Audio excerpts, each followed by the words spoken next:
ಅಧ್ಯಕ್ಷ ಅವರು ಮತ್ತೆ ಉಪಾಧ್ಯಕ್ಷರ ಮುಂದೆ ಏನೆಲ್ಲ ನಮ್ಮ ದರ್ಗಾ ಗೇಟ್ನಾಗೆ ನೀರಿನ ಟ್ಯಾಂಕ್ ಇದೆ, ಆ ಟ್ಯಾಂಕಿನಾಗೆ ಒಂದು ಪಾರ್ಕ್ ಮಾಡ್ತೀವಿ ಅಂತ. ಆಮೇಲೆ ಒಂದು ಐಮಾಸಿಂದು ಅವಶ್ಯಕತೆ ಇದೆ, ಒಂದು ಐಮಾಸು.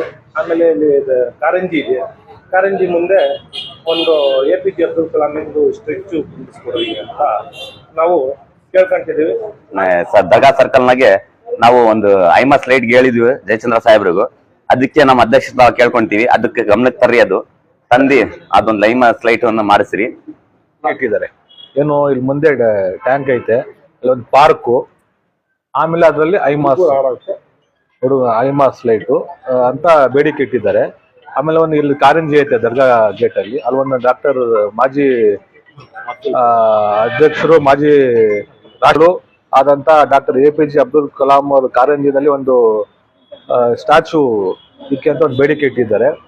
ಇವಾಗ ಇದು ಪಾರ್ಕುದು ಮತ್ತೆ ಐಮಾಸ್ ಲೈಟ್ ನಾನು ಮೀಟಿಂಗ್ ಅಲ್ಲಿ ತಂದು ನಮ್ಮ ಶಾಸಕರ ಗಮನಕ್ಕೆ ತಂದು ಅದೇನ್ ಮಾಡಬೇಕು ಮಾಡ್ತೀವಿ ನಾವು. ಆಮೇಲೆ ಎಲ್ಲ 31 ಜನ ಕೌನ್ಸಿಲರ್ಗಳು ಗಮನಕ್ಕೆ ತಂದು ಮಾಡ್ತೀವಿ. ಬಹಳ ಒಳ್ಳೇದು, ಮಕ್ಕಳು ವಯಸ್ಸಾಗಿರೋರು ಅಂಗವಿಕಲರು ಅಂತ ಮುಂದೆ ಕುತ್ಕೊಂಡು ಬಹಳ ಚೆನ್ನಾಗೈತೆ. ಒಂದು ಪಾರ್ಕ್ ಆಗ್ಬೇಕು. ಮತ್ತೆ ಇಲ್ಲೇನು ಐಮಾಸ್ ಇದೆಯಲ್ಲ, ಇದು ಶಿರಾ ನಗರದಲ್ಲೇ ಇರಬಾರ್ದು ಅಂಥದ್ದು ಐಮಾಸ್.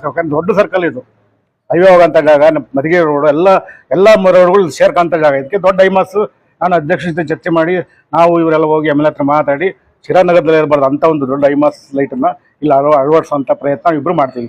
ಜೊತೆಗೆ ಇಲ್ಲೇನು ಈ ಸರ್ಕಲಲ್ಲಿ ಇನ್ನೂ ಡೆವಲಪ್ಮೆಂಟ್ ಆಗಬೇಕು. APJ ಅಬ್ದುಲ್ ಕಲಾಂ ಅವರ ಪ್ರತಿಮೆ ಸ್ಥಾಪನೆ ಮಾಡಬೇಕು ಅಂತೇಳಿ ನೀವು ಹೇಳಿದ್ದೀರಾ. ಇದು ನಾನು ಅಧ್ಯಕ್ಷ ಇಬ್ಬರು ಹೇಳೋಂಥದ್ದಲ್ಲ, ನಮ್ಮ ನಗರಸಭೆ ಬಾಡಿನಲ್ಲಿಟ್ಟು ಅದ್ರ ಯಥೇಚ್ಛವಾಗಿ ನಾವಿಬ್ಬರು ಜಾಸ್ತಿ ಪವರ್ ಮಾತಾಡಿ ಆದಷ್ಟು ಬೇಗ ಅದನ್ನು ಮಾಡೋಂಥ ಕೆಲಸ ನಾವು ಪ್ರಾಮಾಣಿಕವಾಗಿ ಮಾಡ್ತೀವಿ.